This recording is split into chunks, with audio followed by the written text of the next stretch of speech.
on this episode of Inside the Epicenter. It was our core belief that in the end, we had one single, certain, reliable partner and friend in the state of Israel.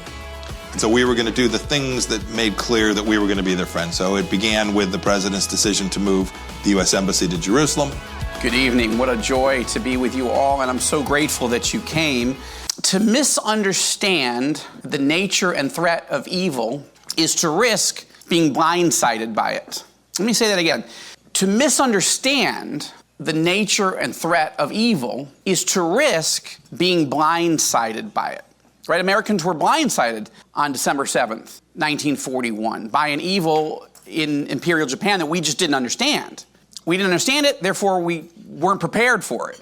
We were blindsided when Saddam Hussein invaded Kuwait on August 2nd, 1990. He had amassed hundreds of thousands of troops on the border of Kuwait. But I remember we had just gotten married. I was working at the Heritage Foundation, a think tank here in Washington, D.C. And I remember it seemed like every Middle East expert was saying, oh, he's not going to invade. He's just saber rattling. That was the term of the time. He's just trying to drive up the price of oil. He's trying to intimidate his neighbors. And I remember I would say to Lynn, I would say to people in the hallway, like, doesn't it seem like he's going to invade? Like, I don't have any letters after my name. I don't have all the expertise, all the training. But why do we believe that he's not going to invade? And, obviously he did. And it was an enormous effort to repel him and drive him out of Kuwait. Obviously, we were blindsided on September 11th, 2001. We just didn't understand who Al-Qaeda was, who Osama bin Laden was. He had declared war on us. He had already sent people to blow up the World Trade Center in 1993, unsuccessfully, thank God, but he'd attacked U.S. embassies, he'd attacked a U.S. warship. So when you read through the 9/11 Commission report, right, what is the essence of that report was that it wasn't a failure of intelligence, it was a failure of imagination. We couldn't imagine that people would hijack a plane and fly it into an American city. Now, we all remember what we were doing on 9/11. And in the new book, Enemies and Allies, I asked a lot of people, including the secretary, what were your memories of that day? I asked Crown Prince Mohammed bin Salman, the Crown Prince and future king of Saudi Arabia, from where 15 of the 19 hijackers came, from whence Osama bin Laden came. What were you doing on 9/11? I'll save that answer. You'll have to read the book. But the point is, I do remember what I was doing on 9/11. We were living here in D.C. at the time. We hadn't made Aliyah yet. And I was in our little townhouse where I was finishing my first political thriller because I was a failed political consultant and everyone I'd worked for lost, including my last client was then former Prime Minister Benjamin Netanyahu. I was on his comeback campaign team in the fall of 2000. It took him 9 more years to come back, okay? So I played no useful role. And so now I was deciding, let's make things up for a living. That's all I seem to know how to do. So I was writing my first novel, which was called The Last Jihad. And I was writing some of the final chapters that morning. I didn't have TV on. I didn't have radio on. I was just working. Lynn had taken the kids to school, but she had heard about what was happening on the radio. She burst into the house and she said, you will not believe this. Turn on television. And it was just about the time we were able to, sadly, tragically, horrified, see the second plane go into the second tower.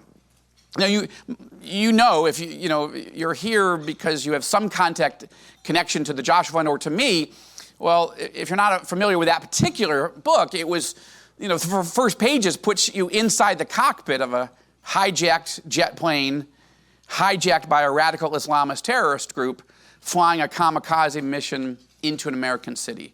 This was almost 9 months before 9/11 when I began it. And it led, fictionally, to a war where an American president sought to remove Saddam Hussein from power. That's how I got started. My interest in the Middle East, my interest in threats to the United States, threats to Israel, threats to our Arab allies, and threats to the church had led me out of politics, because I wasn't going anywhere there, and into thinking, well, maybe a novel is a way of sort of both entertaining and warning people of what's coming. What's happened over the last 20 years in our lives, I could not have mapped out, and yet I'm grateful that the Lord has closed certain doors for Lynn and me and our 4 sons, but also opened others. And that really led to a series of relationships. I have made such wonderful friends. I've learned so much. God has just opened doors that I just didn't expect. I didn't know a single person who worked at the CIA, much less a director, until Porter Goss, who had served under President George W. Bush, stepped down from being the director and invited me out to dinner and told me he'd been reading my books. I'm like, well, why didn't you tell me this when you were on the 7th floor? I would have liked to come over and have coffee. But that became a friendship, and later Jim Woolsey, who had served as CIA director under President Bill Clinton. And then in the summer of 2016, I got an email from a staffer for then Congressman from Kansas, Mike Pompeo. It was a young woman who attended the same church that we did, and we knew her parents. I didn't really know her. But she said, hey, my boss has been reading some of your books, and if you're ever up on Capitol Hill, back from Israel, come up and have a cup of coffee with him. I said, I'd love to. So we had a great conversation. By the way, this is chapter 1, so I won't go into all the details, but I'm just saying we had such an affinity. I had been watching, well, I wasn't a secretary then, so I'm going to call him Mike for right now. He had really been fighting these issues, whether on radical Islamism, the threat from Iran, the threat from Al-Qaeda, and ISIS in particular, his concern that genocide was coming. So long story short, we covered a lot of ground in that conversation. We had a good cup of coffee, took a picture, gave him a copy of whatever new book I was working on. I think it was the one where ISIS is trying to kill King Abdullah. I think it was Third Target. But anyway, I remember saying to him, what are we going to do? Then that administration that was in power had pulled all U.S. forces out of Iraq. And a vacuum had been created, and this is where ISIS surged and emerged and set into motion a genocide against Christians, even though Muslims were the ones dying most, and of course Yazidis as well. One of the things that then Congressman Pompeo said is the only way forward I see here is we need a commander-in-chief who has experience, who knows what he's doing, who has judgment, has experience. I said, yeah, but where is that person coming from? Neither of us could have, I don't know, you can speak for yourself in a moment, but I didn't imagine that you were about to become the CIA director for a candidate that you hadn't really supported, and much less the Secretary of State. And the relationship you two built, fascinating, and really one of the strongest in the administration. And then the assignments that he gave you were really quite stunning. And Secretary Pompeo becomes a big part of this book, Enemies and Allies. In a moment, I'll bring him up, but I just want to frame one thought about the book. The book really looks at 2 entirely different and contradictory trend lines that are going on in the region. On the one hand, darkness is falling and evil is on the march. Okay? The forces of radical Islamism, even though we've been fighting them for 20 years, are actually ascendant. That was true when I put the final edits on the book in the spring. There are a lot more true now. We see the same mistakes from 2011 when all forces were pulled out of Iraq. We're seeing the tragedy unfold again in Afghanistan. Now, that we're a nonpartisan organization, it means we're non-political, we're nonprofit. So I'm not here tonight to have a critique specifically of an administration for or against either one. But I think we need to talk about the issues that I talk about when, both as a novelist, as an author, but also in the Joshua one, because when you want to do ministry in Israel, the Palestinian territories, and the Arab world, you can't just think about the church. You have to think about the church in its context of the geopolitical environment in which it exists. And when people across your border are being slaughtered for their faith in Jesus Christ, it affects everything that you do. The persecution, the violence, the terrorism. When the Muslim Brotherhood is taking over Egypt and burning churches down, you can't just say, well, we're just focused on the gospel. Okay? So the Joshua Fund is not just about training and equipping pastors and providing humanitarian relief and distributing Bibles and all the things you're going to hear about between now and and tomorrow, you're going to hear some wonderful updates from dear allies that work with us. But at the same time, we educate the church here in the U.S. and around the world. What is going on in the region? And how does that affect the church? And how does it affect people who don't know Christ, whom we're supposed to love, whether they believe or not? And there's nobody that I know that can take us into that world better than my friend, the former CIA director, the 70th Secretary of State, Mike Pompeo. Mike, why don't you come up and let's begin the conversation. Well, let's begin. We should probably start with the fact that you're a follower of Jesus Christ and you're a Sunday school teacher. You were. Former fifth grade Sunday school teacher, yes. How did that prepare you to be a CIA director and Secretary of State? Best preparation ever. My wife and I did this with another couple. We taught them, I took the boys, she took the girls. She taught them Bible verses. I made sure nobody hurt each other. And so it reminded me much of diplomacy, yes. You grew up in a Christian context in the Midwest, but I think it wasn't until college that you came to faith in Christ. Yeah, my parents took us to Sunday school. They dropped us off, as a story oft told. But I was going to be an NBA basketball player, and that's what mattered. That was my focus. But when I... Me too. Yeah, exactly. Exactly. I had two goals. I wanted to be an arms dealer and an NBA basketball player. I actually sold more weapons than anybody else last year as Secretary of State, so I got to do the former but not the latter. That's funny. When I was a cadet, there were two kids a year ahead of me. They were sophomores when I was a freshman in that first summer.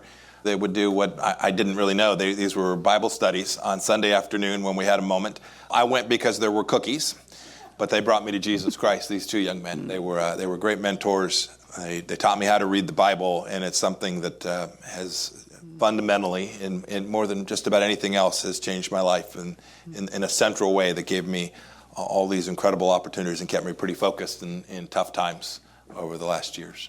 Well, we're going to go through some of those tough times. You've had a very colorful last 4 or 5 years. But just before we do shift that, how has your faith affected the day-to-day? How do you walk with Christ at the blinding speed of those two jobs? We don't always get it right.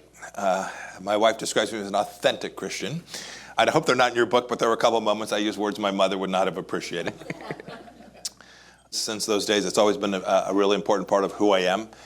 I get asked all the time, how do you separate your faith from your job? And the answer is really simple. One doesn't. I never did. I wouldn't know how to begin to do that. It literally informs everything I do. To your point, when we were in the summer of 16, I would not have dreamed I would have been in these roles. You joked about this. I worked really hard for Marco Rubio.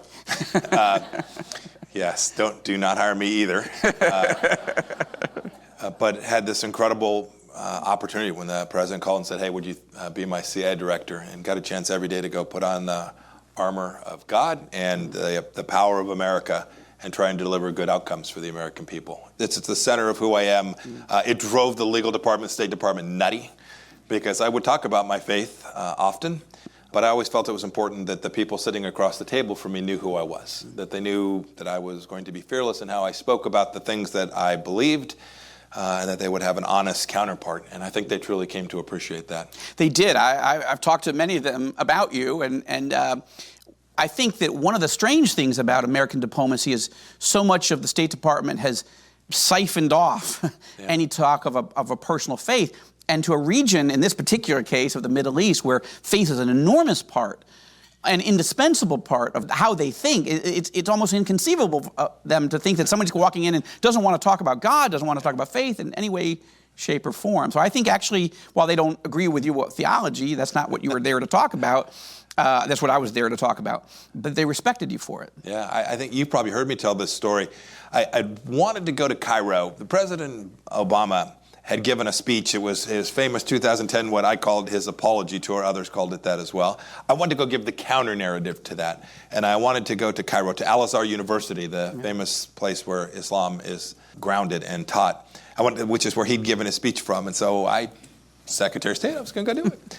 And so we planned a trip to Cairo. It ultimately concluded by my security team telling me, no, you can't go to that particular place. We're not sure we can do this. And I said, why? You provided security for President Obama there. And they said, yes, Mr. Secretary, they liked him. We're a little more worried. You're throwing more punches. But the speech that I gave that day, I began, but with the very first sentence was that I'm America's 70th Secretary of State, and I'm an evangelical Christian. And that had gotten knocked out of speech a couple times by the speech writing team. But it was really important, to your point, Joel. And I must say, I get comments from people all across the world, even today, notes come in. No sentence that I uttered during the 4 years in service in the Trump administration has gotten as much of a response from the Islamic world as that sentence. Because, to your point, they are faithful. Many of them are very disciplined in their faith, and they admire people who are disciplined in their faith. And so while we are all Abrahamic religions, theirs is different than mine. I think they respected someone who was as committed to his faith as they were to theirs, and felt like on the other things, on the things we were working on together, that they could trust me. Amen. I was at that speech, and I can tell you, I may have been the only person that clapped at that particular line. It was a little early in the speech, and I was like, oh, sorry, I should just, It was a little quiet. I think that did actually make the New York Times, because the guy was sitting next to me. But anyway. I think the New York Times headline that day was "Crazy Christian Zealot Goes to Cairo." It was something like that. It was effectively that, if it wasn't technically that. Anyway. So let's do a bit of a tour. In the book, I deal with threats, I deal with opportunities, and talk about the future.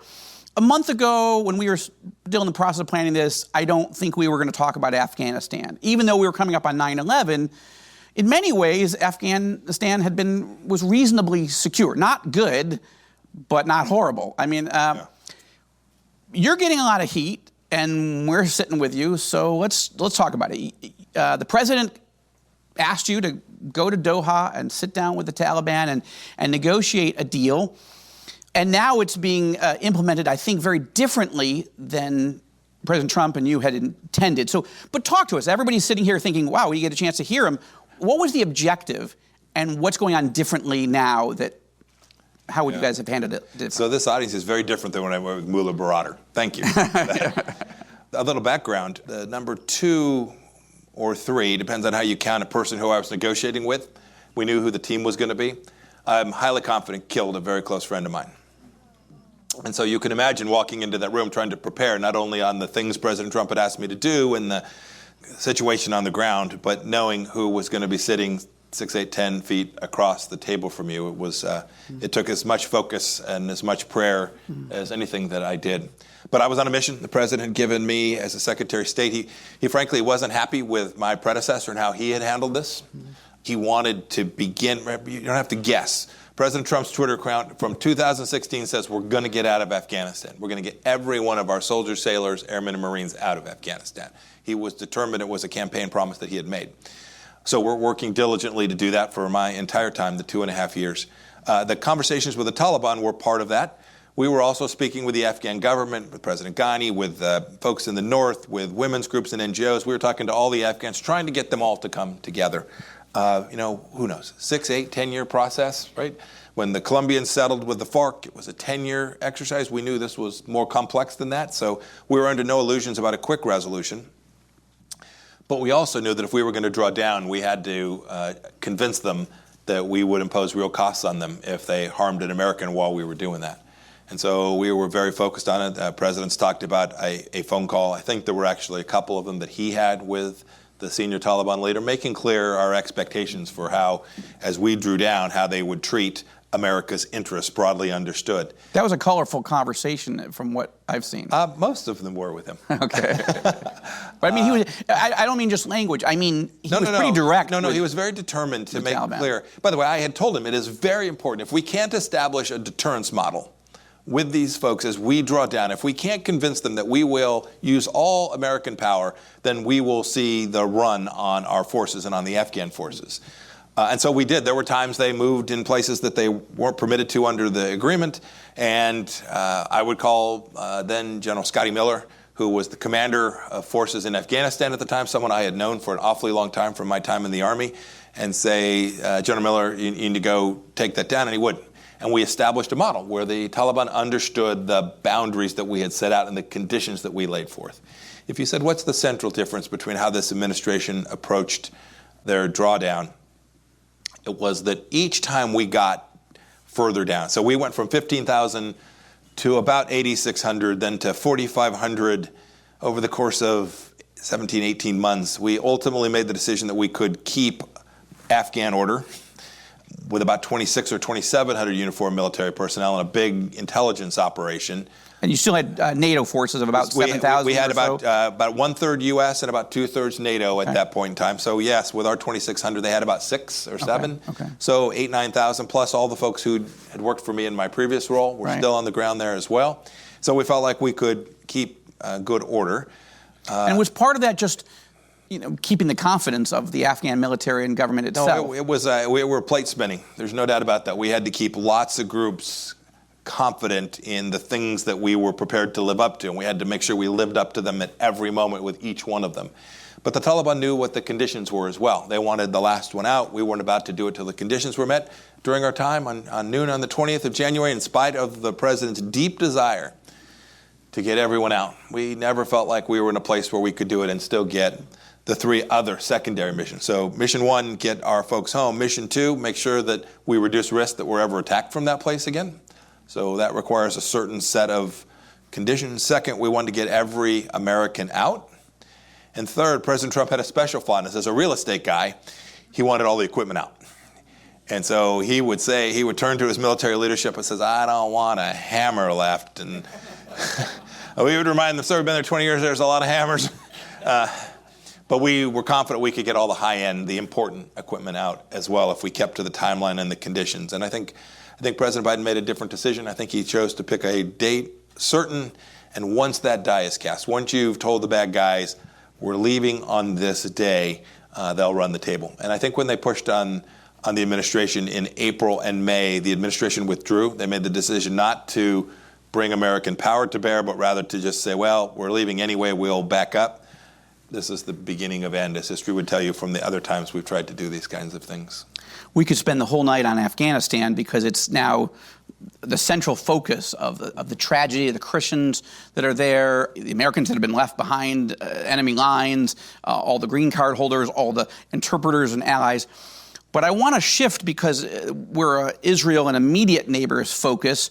So part of that is, I think, Israel and a lot of our American Arab allies in the region are being rattled because of the concern is that if an American commander-in-chief can't handle the Taliban, how are they going to handle Tehran? Yeah. Define for this group how you see the Iranian threat and where is it today, because it seems to have accelerated in the last year. No, these are deeply connected. I laugh. People show pictures of me standing next to Mullah Baradar, and I remind them, I met with Chairman Kim.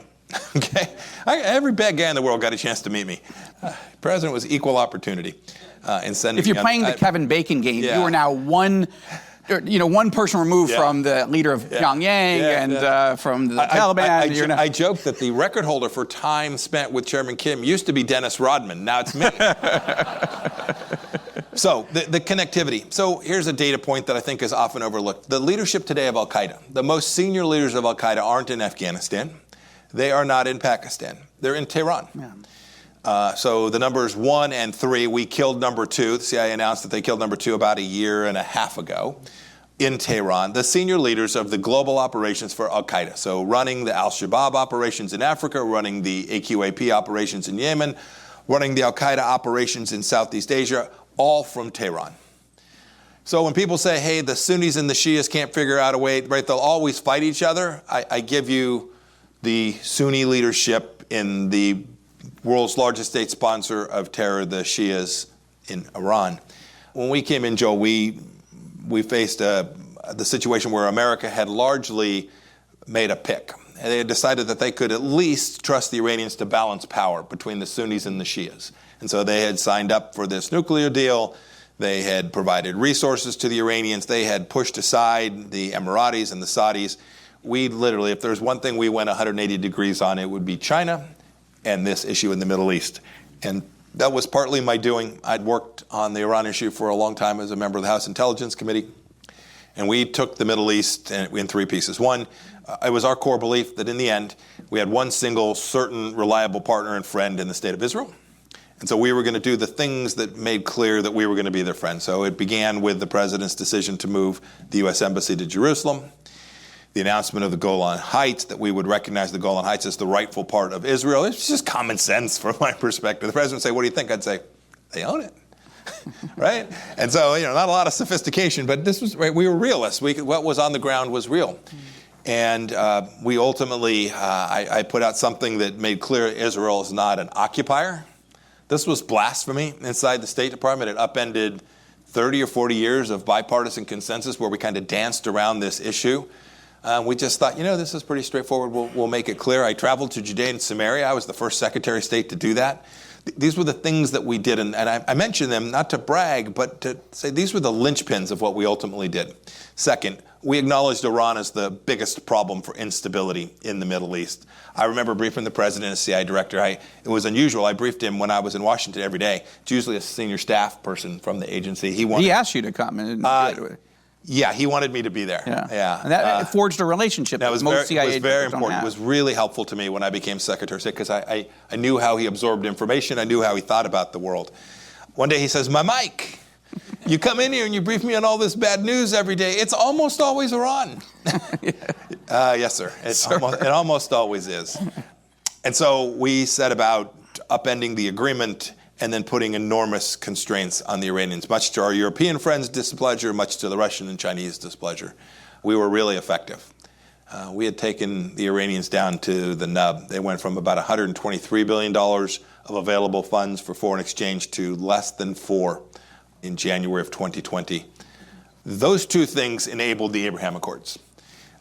You add to that the strike on Qasem Soleimani, and you have the trifecta of the things that convinced these amazing leaders in the region that said, nope, we're no longer going to make our central foreign policy feature the destruction of Israel. It took a lot of work. There was a big team. It certainly wasn't just the State Department. It was certainly Jared Kushner. It was certainly Secretary Mnuchin, our ambassador, David Friedman, all working seamlessly to try and deliver this outcome, right? We weren't going to permit the conflict between Israel and the Palestinians, the central conflict that had stymied peace in the Middle East for decades. We weren't going to let that stand in the way of us trying to create a peace framework. And we convinced MBZ and the Emirates and the Crown Prince in Bahrain. And I traveled to Sudan a couple of times to try and convince the Sudanese. From Israel. You were the first ever direct flight from Tel Aviv to Khartoum, as I recall. Look, these are hard conversations for those leaders. It wasn't easy for them to make the decision to recognize Israel. It now looks like the right thing, and everybody can say, oh, yeah, why didn't this happen?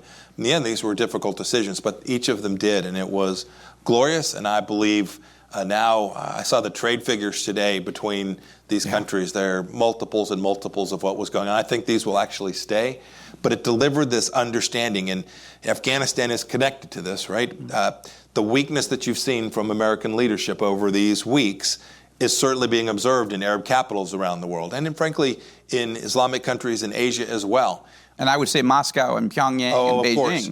We had this confluence of leaders, Prime Minister Netanyahu, President Trump, MBZ, these confluence of these leaders who were, for a time, put in this place. But none of this happens without an America that was prepared to be the guarantor is the wrong word, but the prime motivator who facilitates these relationships from happening. The Abraham Accords can't happen without a President Trump. As you and I were sitting together when you were a congressman, you were saying, that we need a commander-in-chief that knows what he's doing, has experience, has done this, and if you wrote out a description of the kind of person you'd expect, you wouldn't think New York businessman. What's interesting is there's a peace industry in this town. People who say they have all the degrees and they have all the shuttle diplomacy experience. The problem is they never actually deliver peace. And one of the things I think was fascinating, and again, I'm not saying this as a partisan, because many of you know I was a huge critic of his going in. It was interesting to sit in the Oval Office with him and say, yeah, I was a never Trumper, and let's talk. And I don't know how often the term never Trumper is used in his presence, much less in the Oval Office, but the look in his eyes said not often. But we had a really good conversation about these issues. But one of the things that was clear from him, that conversation from our friend, Vice President Mike Pence, and obviously from you, was throw out the old playbook. If the old playbook had worked, we would have peace. But the old playbook is getting stuck. I mean, it's a set of the same assumptions, and it's becoming insane. You're doing the same thing over and over, and it's not working. And you guys were flipping the script. I think that's the term you use in the book. I think many people, maybe in this room too, although this is a much more interested group, because of the last 18 months of COVID and all these issues that are internal race riots and huge, a reasonably contentious political campaign. You may have noticed. The Abraham Accords, I think, in many ways aren't understood. Take a few more moments to just unpack what is the significance to you that for, Arab countries in their own different ways, but have said we want peace and we want to be we want to have a normal relationship with the Jewish state of Israel. Because that's game-changing in my view. And this is the first book, and the only book, by the way, until Dave Friedman's comes out, that gets the inside story. But what is the significance in your view? When I was having these discussions with these leaders, they often had reasons that they put forth that they didn't want to do it. But I always had the sense that these leaders knew that it was just a matter of time until they got there. So I was working not against someone who was ideologically opposed or philosophically or even religiously opposed to recognizing Israel, but someone who felt they had a practical problem. And my game was to try and move the timeline forward. Because they all knew in the end that this wasn't good for their people to have this conflict. I was second sitting in that room thinking about these three Abrahamic religions and hoping one day that you'd see exactly the ceremony we saw on the South Lawn, with Arabs and Jews and Christians sitting in this amazing place at the White House, right? The foundational document was Judeo-Christian driven from our founders.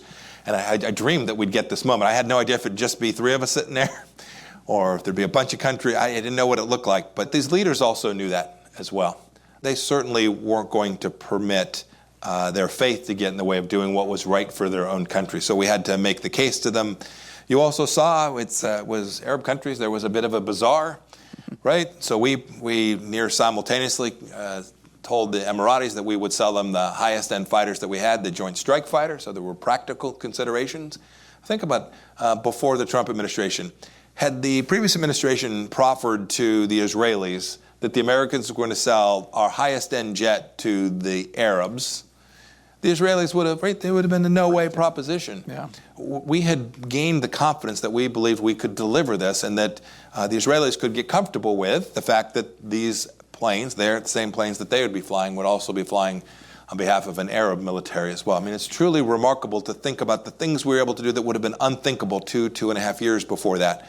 Again, great leaders coming together around a set of ideas where there was true trust and confidence between the nations, that we would share intelligence in a way that mattered, that we would provide good outcomes in the way that it mattered. And I'll give one more shout out here. The Saudis did not join the Abraham Accords. The Kingdom of Saudi Arabia did not sign. The leadership in Saudi Arabia was enormously useful and helpful in making sure that the Abraham Accords stuck. That once we got there and we were ready to move across the line, this doesn't happen without Crown Prince MBS, Mohammed bin Salman, without his recognizing that this was the right direction for the region to go. And I hope one day we'll be able to tell that story. Maybe Ambassador Friedman will tell it, but tell the story about the amazing work that Mohammed bin Salman did to solidify this historic set of understandings, their commercial understandings, their military understandings, and they ultimately will drive peace and stability in the region. I pray one day, probably have to wheel me in a wheelchair, but I pray one day the Iranians will show up in that same place and have signed a peace accord too. I promise you. You are an optimist. No, I promise you that the Iranian people want that. And that always reminds me that the Lord will ultimately get us there. So, all right, so let's take a few more moments, just a couple more minutes, and then we're going to open up for some questions with you all. I wanted to spend a little more time on the Saudis, because I spent a lot of time in the book. I'm not a believer that the Saudi government actively sent people to, kill us on 9/11, but they had created a system that it wasn't so far-fetched that people would say, we should do this. And it's a very different system today, but it's, certainly of all the meetings I've had, and I expect you to meet the Crown Prince of Saudi Arabia. Nobody expects me to do that. And but Mohammed bin Salman is certainly the most controversial, but in many ways the most consequential of our Arab allies. I mean, the level of change he is trying to move economically, socially, is unprecedented in the region. And it would be the mother of all peace deals, to draw on Saddam's language from back in the day, if the Saudis did this. You were in northern Saudi Arabia, as I recall. You sat with the Prime Minister of Israel, the intelligence chief of Israel, and the Crown Prince. I get that you can't tell us much, but is there anything you can tell us? And what else is going on that you say, okay, this is what's on the record. These are the things that the Saudis have done to strengthen and support peace as opposed to trying to blow it up? The Crown Prince has driven more modernity into Saudi Arabia than all of the previous leaders of Saudi Arabia. And you could argue that was a very low baseline. Fair enough. There's always a challenge of rate of change anywhere. How much change can one nation or one community absorb? Saudi Arabia is also a special place because they host the holy sites. So they have another unique consideration that the leadership in Saudi Arabia and the clerical regime in Saudi Arabia has enormous amount of influence as well. So the capacity for a leader, a young leader like Mohammed bin Salman, I think he had his 35th birthday this past week. If you stare at all the efforts, if you see what he's doing in this city that'll be along the western seaboard of Saudi Arabia from Aqaba down, if you look at the efforts he has made to clean up the curriculum in the schools, not only in the mosques inside of Arabia, but around the rest of the world, you could say it's a glass 3/4 empty, or you could say it's a glass 1/4 full. Right? It's an enormous change in their willingness to make sure that extremism in those madrasas is stamped out. They never quite got where we'd like them to get, but boy, I remember when I was a young high school basketball player, I was always thankful there was a Most Improved Player award. There is no doubt that MBS deserves an awful lot of applause from all of us for being the biggest improver in the way the Saudis deal with Christians inside their own country, Jews inside their own country, and how they are trying to get their country to a better place as well. I am prayerful that he will continue down that path, that he will build out a modern society. It will be a Muslim society, but one that delivers on religious freedom and security and ultimately recognition of Israel. Well, it was no small thing that he invited two Israeli citizens, Lynn and myself, much less the Evangelical delegation. Ken Blackwell was with us, Larry Ross, several people in this room. Wow, you can see how much more we want to talk, and we could spend several hours, but I want to hold about 12 or 13 minutes now. It's not that much, but I also want to pray for him, and he's got a hard stop at 9. So do we have a couple of questions? I know there's some people who have roving microphones. And maybe, Chris, you've already got somebody to begin? Great. Mr. Secretary, thank you for being here so much. If you were to give advice, say you were talking to your pastor back in Kansas, something like that, and you'd say to him, if I could just give you one piece of advice, this is how I would encourage you to exhort your congregation to consider these things and maybe to take certain actions. What might be some of the things you'd want to say in a coffee shop there with that pastor? So I've told Pastor Stan this. He's from Eastminster Presbyterian back in Wichita. Prays for me, and we stay in close touch in spite of the fact that I was only able to watch him online for the last couple of years. You can have conversations like this, and you can get pretty depressed pretty quickly. It's a pretty dark world. Every morning I got up and read thick packet of materials. There was never any good news in them to speak of. Every now and again we'd get something that was good. I reminded him that don't for 1 minute forget the centrality of Jesus in the world. That no matter what I did as Secretary of State or as CI Director or as a member of Congress, there were powers much bigger than me who were watching over not only this exceptional nation in which we live, but all of us here on earth. And I reminded him, people are watching TV, they're watching whatever network they choose to watch. It's conflict, it's difficult. Remind them that there is an objective and a mission that is far beyond these earthly concerns. Second, it's pretty easy to forget in the political to and fro that we are all human beings created in the image of God. So I always remind him to pray for every person, whether they are leaders in the business community or school board members or people who are living in a tent under a bridge in south central Wichita, or whether they are liberal progressives who share a very different worldview than he and I do. Pray for those people, too, that the Lord will guide them and give them the strength and courage to make good decisions for our nation. Those are the places that I always think we can start. And if we do that, I can tell you, it mattered to me. We would get notes all the time from people saying, I'm praying for you. My wife, the 5th time she'd get a text message that says, praying for you from back home, she'd call. What did you get into this time, Mike? It was our little code, the 5th praying for you. Call, check in. Amen. Amen. Who else we have here?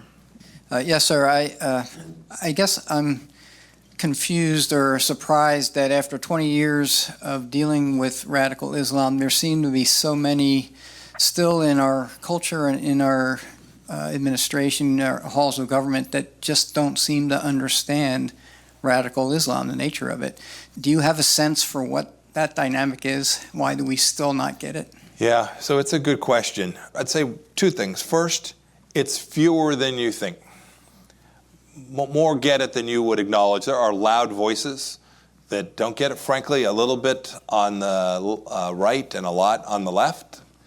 So it's not just strictly a partisan issue. But most members of Congress, most of our leaders understand the threat from radical Islam.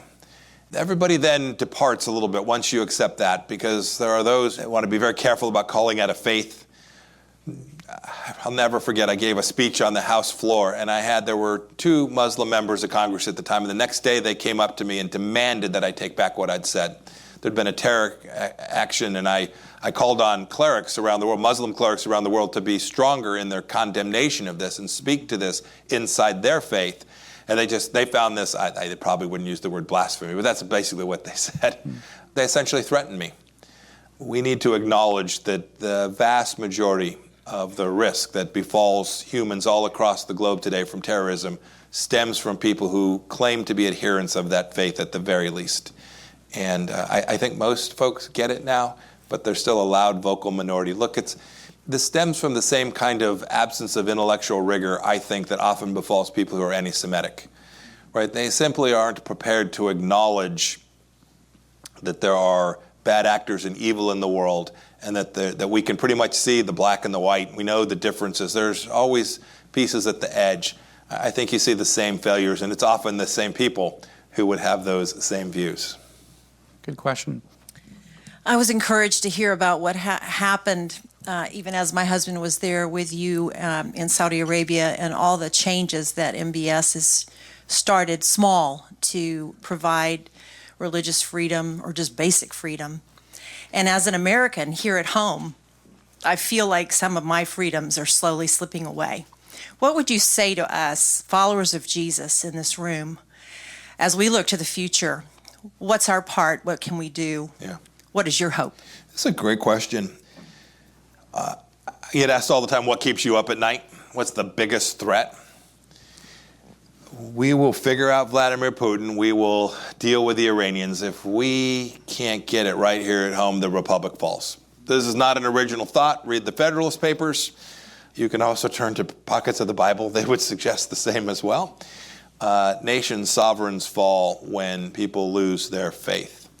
And so we saw this, by the way. We saw this during the time of the virus, where bars were open and churches were closed. We saw leaders who simply allowed government to drive them to places that we couldn't have imagined they would go. And I get it. I've talked to lots of pastors. They went different ways at different times for different reasons. Many of them wanted to keep their flock healthy as well. I appreciate that. But boy, it was disheartening to watch so many Americans give up their capacity to be in fellowship with their fellow believers, not just Christians, but be in fellowship with their fellow believers, because the government said that they couldn't do it. This is a dangerous place for America to go. When you see what's taking place inside our schools today, we are again flashing a red light. And I think this is your concern. I was with a woman. I was in New Hampshire. She was a business leader, Christian business leader, conservative, Republican. But she said she was afraid to speak out because she was a contractor, and she was afraid that she would lose business. Because if she spoke about the things she truly believed, that her business might suffer. And she had 450 employees, and she was worried about them, not just her own wealth, but her team too, right, that she was responsible for. I gave her no quarter. If we can't speak about the things we believe and why we believe them and defend them in the public space, we know this, right? The Bible talks about shining the light. It's just, there's no doubt about this simple principle. And so my urging to each of you is, it's easier to do when you're here with your friends and colleagues. It's harder to do when you're at the PTA meeting and there's somebody who shares a fundamentally different view than you, and they are taking names. I just take a moment, take a pause. You don't have to. I remind my son, you don't have to fight every day. He has seen this square on, right? It's Pompeo. It's not Smith. Everybody knows who he is. Boy, you need to fight a lot of fights on behalf of your faith and the things you believe in. And if we don't, if those of us who have this particular worldview allow ourselves to be canceled, allow ourselves to be driven out of the public space, then I worry deeply about the next 245 years for this republic. The good news is mostly I've traveled to lots of states over the last 6-7 months. I'm finally back in the game. I couldn't do politics for 4 years. I'm now back at it. People are on fire, and people are speaking out. People that you wouldn't have expected. People with relatively little means and power, known power. People who, coming from walks of life that they've been pretty quiet their whole lives, they're watching the same things that I just described to you. You told us at dinner that you met a guy, I think, in New Hampshire that said, I've never even been to a school board meeting, and I'm running for the school board now. It's true. It was Nebraska. He said, I've never been to a school board meeting. I'm running for a school board. My kids are way out of school, but I'm worried about my community. This is good stuff. Right? I don't know if he'll win or not. I don't know if he'll even figure out how to file. Right? But he was determined to do his part. And that's the thing that each of us can do, whether it's going to your Wednesday night chili dinner at your church or going to help some people who are in a bad place. Those are the things that no one has any excuse not to do, and we each have a voice. Some of us have a bigger platform or a different platform, but we each have a voice, and we should. I think the Lord demands that we use it, and America certainly needs each of us to use it. Amen. Amen.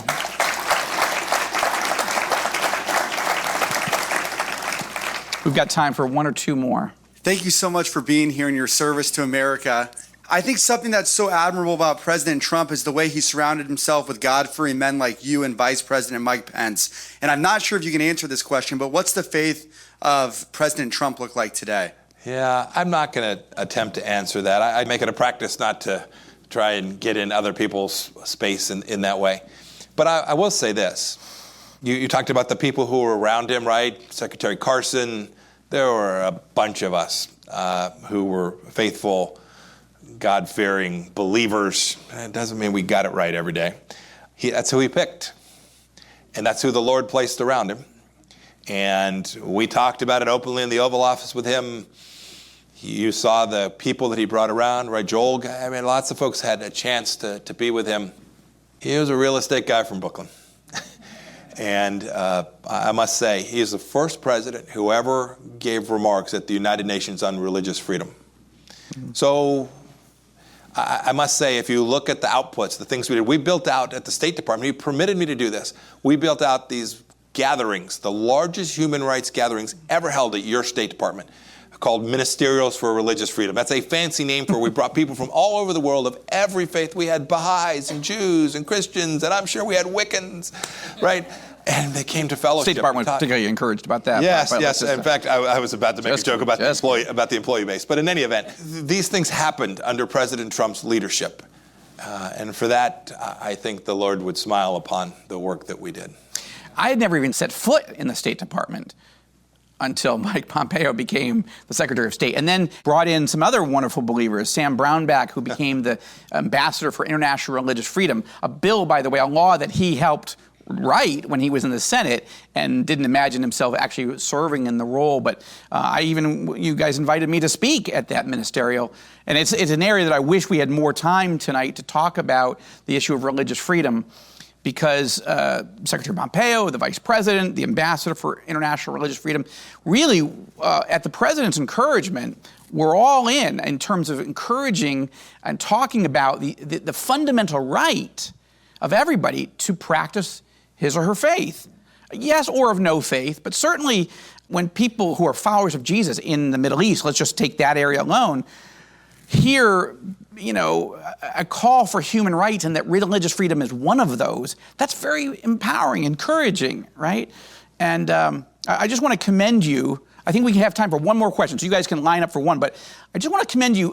You mentioned that speech that you gave at the American University in Cairo, and I had been meeting with President El-Sisi of Egypt, and in our second meeting, he said, Joel, I'm building the largest church cathedral in the history of the Middle East. And in January, I'm going to give it to the Christians of Egypt, which is, by the way, is the largest Christian community in the Arab world. I'm going to give it to them on Christmas Eve, the Eastern Christmas Eve. First, Joel, I'd love you to bring a delegation to be there with us. Absolutely. But secondly, could you get somebody as high up as you possibly could to come and just honor it, to recognize that this is it's a thing. I mean, it's not exactly his language or style, but essentially that's what he was asking. And I talked to Pence, I talked to you. Pence said, I think actually Pompeo was going to the region around then. And you and I talked and you said, I can't make it for the celebration, but I'm there a few days later. Yes, I'll go to the church and we set up a CBN interview for him to do as well. That was a cool thing because it sent a message. A Muslim leader building a church and giving it to Christians on Christmas Eve, that's not normal, my friends. That's something going on that's very different in this region. Yeah. If you have a moment, go look up the remarks that Sisi gave at that celebration on Christmas Eve. It's truly remarkable. It tells you an awful lot about the dynamics in the region and about how faith can change that dynamic. It was truly historic speech that he gave that. Amen. Amen. Okay, one more question. Michael Little, who was with us for all these delegations as well. Thank you for being here, sir. We're honored to hear from you. One final question. With the victory, it's called, of the Taliban in Afghanistan and the tragic departure of the United States, what that means to our global reputation, what two nations worry you the most as you scan the horizon? Who are they and for what reason? So I'll give you one that you would expect and one that you might not. The greatest threat to the Republic is the Chinese Communist Party. It's not a particularly close call in my judgment. They have the power, capacity, and the will to become the global hegemon. And the United States for 50 years, by the way, this is not remotely political, no president before President Trump had begun to confront what we're facing from the Chinese Communist Party. We know communists. I was a young soldier. I patrolled the East German border. We know precisely what that tyranny looks like. This is the Soviet Union with an economy of 1.4 billion people and technology that is world-class and rivaled only by ours and a little bit of technology in Europe, a real threat to us, and they are intent on it. I had to close the Chinese consulate in Houston because they were running not only a spy ring out of that consulate diplomatic institution, but an effective spy ring. So the Chinese Communist Party, it's hours worth of conversation about what we need to do, and it'll be years in the work. I pray that this will become a bipartisan response and ultimately a global response to them, at least from the West. I'll give you one you wouldn't expect. I spent an awful lot of time in Mexico, more than probably any Secretary of State in the last 40 or 50 years. I was often working on the issues around the border to negotiate the solution that became what we called Remain in Mexico. But we should all be mindful that when we talk about ungoverned space in Afghanistan and the risk there, right, because there's no government controlling, providing law enforcement and security, the ungoverned space in the world has mostly been 4,000, 5,000, 6,000 miles from the United States for most of our history. We now have significant ungoverned space within 15 minutes of El Paso. What are the ramifications of that? We were beginning to grapple with it. Attorney General Barr and I were both working with the Mexican government to make clear to them that this was unacceptable to us. So today, cartels mostly control that space, running drugs and people and bad things in and out of our country from that ungoverned space. You have a corrupt military inside. The law enforcement institutions in Mexico in those places are virtually non-existent. And we should think about the difference between a cartel leader and a jihadist leader. And as you demarcate, if you were to put together a graph that says, what do they have in common? What do they have different? There's some differences. One is religious-based. The other is just trying to make money. But I promise you the Taliban are running a sophisticated business operation as well. We should think about what the risk is to the United States from having ungoverned space now right on our border. And when we see ungoverned space in other places, we fly drones above and we watch, and we need to take strikes, we do. It's not how we operate today on our southern border. And so we really need to be mindful that we now have a lot of risk, separate and apart from border security as we have thought about it for the last 25 or 30 years. We have a lot of risk that no one has yet thoughtfully addressed. There's two things to keep you up tonight. I want to close in prayer. So if you'd bow your heads, I want to pray for the Secretary, his family, and his team. Father in heaven, we thank you for this night, an opportunity to learn more about our enemies, but also more about our allies.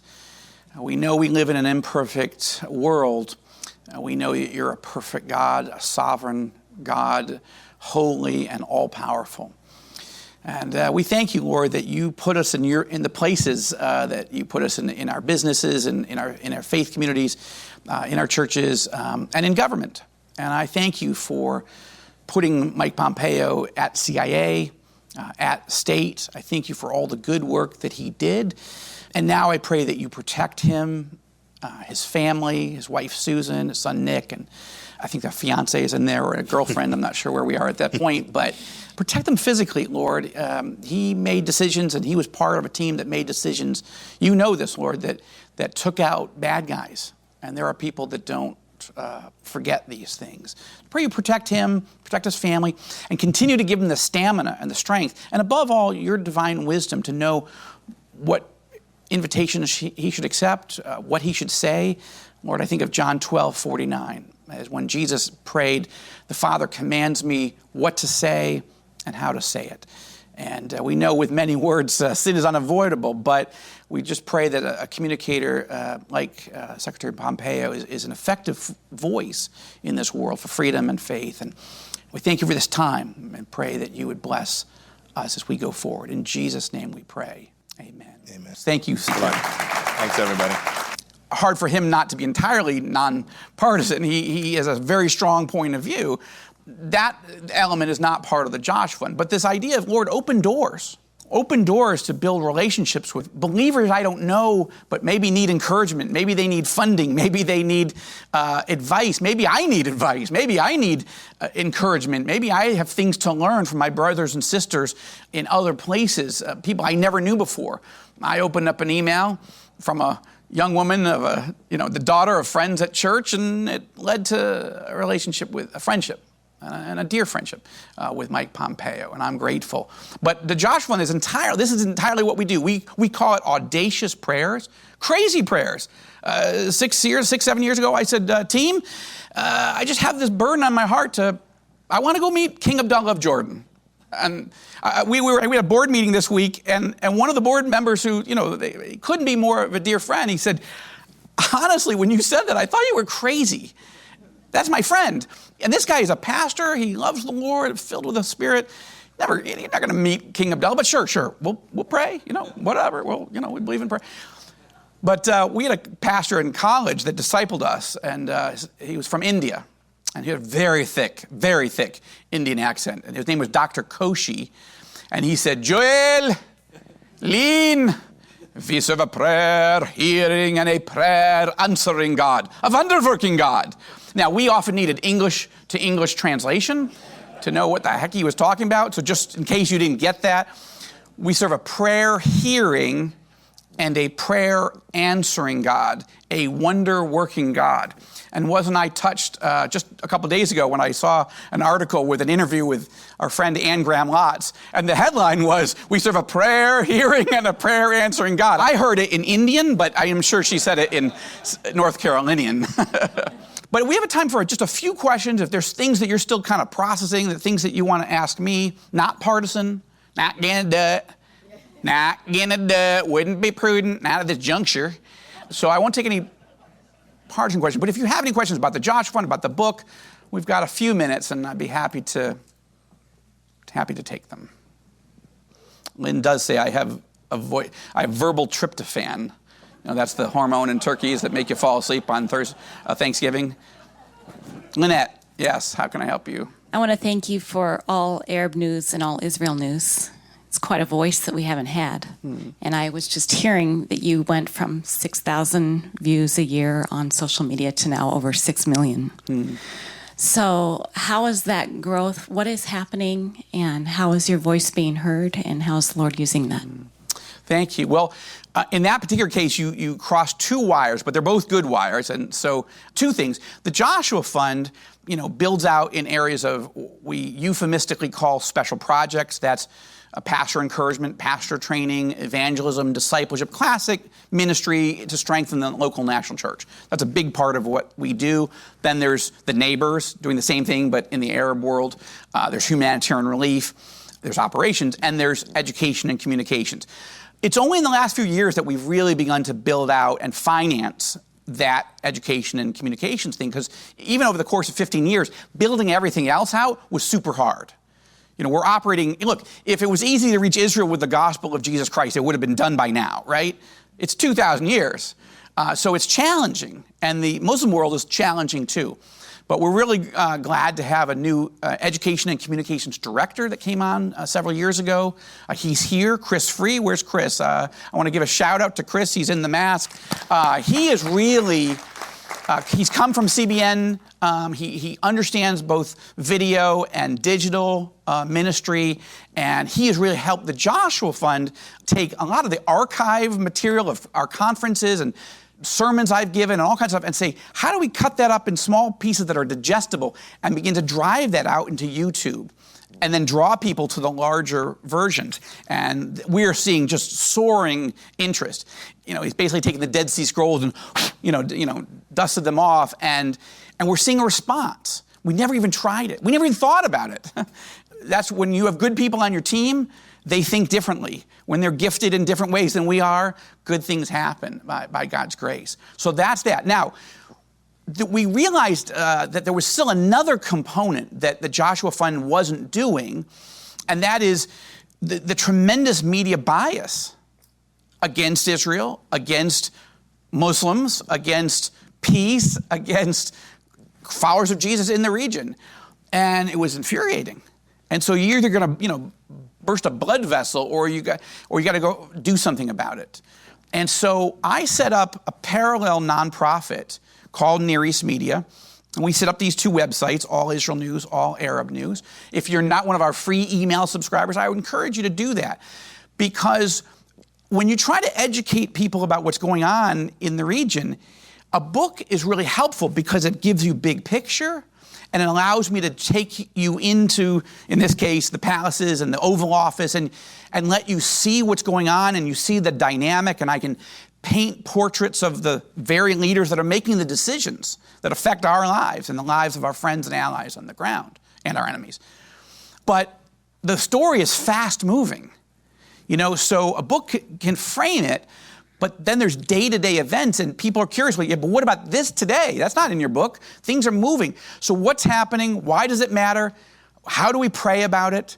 That's why we felt this is needed. And I can't tell you something, as much as it's been exciting to set up the Joshua Fund, it's been super exciting also to set up this. Now, the Joshua Fund is an investor in Near East Media, these two websites, because we realize it's an educational component of helping people understand what's happening today. We also have big picture pieces, but we feel like you can't just do one or the other.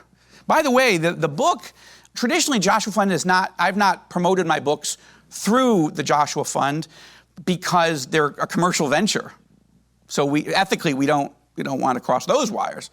But Lynn and I decided that we were going to gift the copyright for this book because of its uniqueness and the timing to the new nonprofit, Near East Media. And since we're partners anyway, we thought that allows us to drive this to the very audience that cares the most, the audience of the news sites, but also the Joshua Fund community. You all have been faithfully praying for us, encouraging us, funding us, and we've never had a dinner like this ever. We've never had a weekend like this.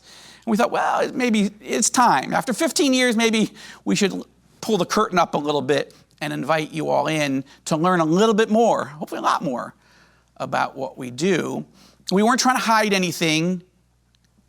Well, we were, okay. We were trying to, it's very sensitive what we do. So you can't just, Hezekiah learned the hard way. You can't just let people come in and, you're not the enemies, you're the allies, but you can inadvertently walk people in and say, yeah, here's my armory, here's the treasury. Yeah, that didn't go so well for poor Hezekiah. So that's why we're working together side by side and in partnership. And I thank you for asking. I'm glad it's been encouraging. And just one other thing, why All Israel News but why an All Arab News? Because some of our Arab Christian friends, my contacts and sources in the Arab and Muslim world, most of them are just not ready to be interviewed, quoted, profiled on an Israeli website. So we've got both. They're interlinked. And we've had some of the most influential Arab Muslims in the world not only be quoted and interviewed, but they're on our advisory board. So, yeah, thank you for asking about that. One or two questions more. I'll try to give a shorter answer, but I like that question. So I didn't plan it, but I'm grateful to you for asking it. Yeah, Pastor Brunson. Just give us a little insight into the new Prime Minister. Okay, yes, Prime Minister Naftali Bennett. What's interesting is, he's 49 years old. It is fair to call him a protege of former Prime Minister Benjamin Netanyahu. Now, Netanyahu can't stand him. He's gone to war against him. But let's put a couple facts on the table. Netanyahu recruited Naftali Bennett to be his chief of staff. You have to understand that Bennett served in the exact same special forces unit, the most elite in Israel. Our son served in an elite unit, but it wasn't as elite as this one. It's called Sayaret Matkal. It's the Delta force of Israel.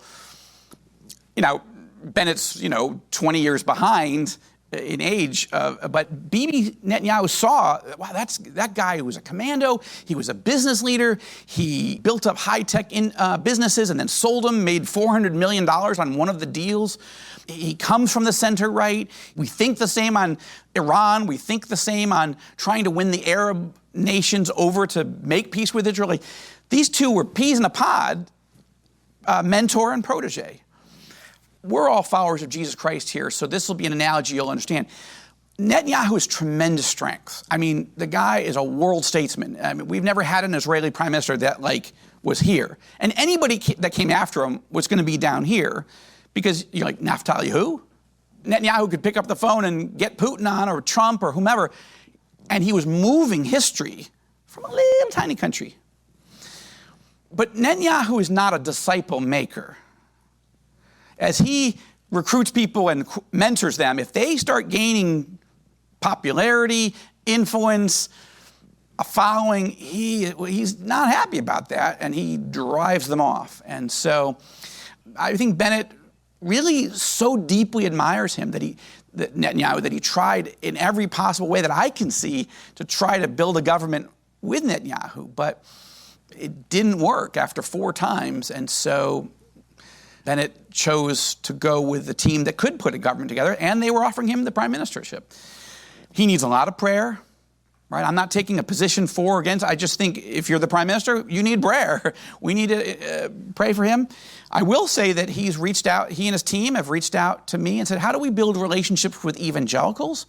That was his portfolio. None of the rest of us have really done it. So I said, sure, I'm happy to help where I can. Again, not as partisans, just to any believers unconditionally loving the leadership of Israel, just as we love the state of Israel. So that's the short version, but he's got literally a no-seat margin of error in his coalition. If somebody has a bad falafel one night and doesn't come into work the next day, the government could fall. It could have fallen while we're sitting here. So we need prayer. Thank you so much.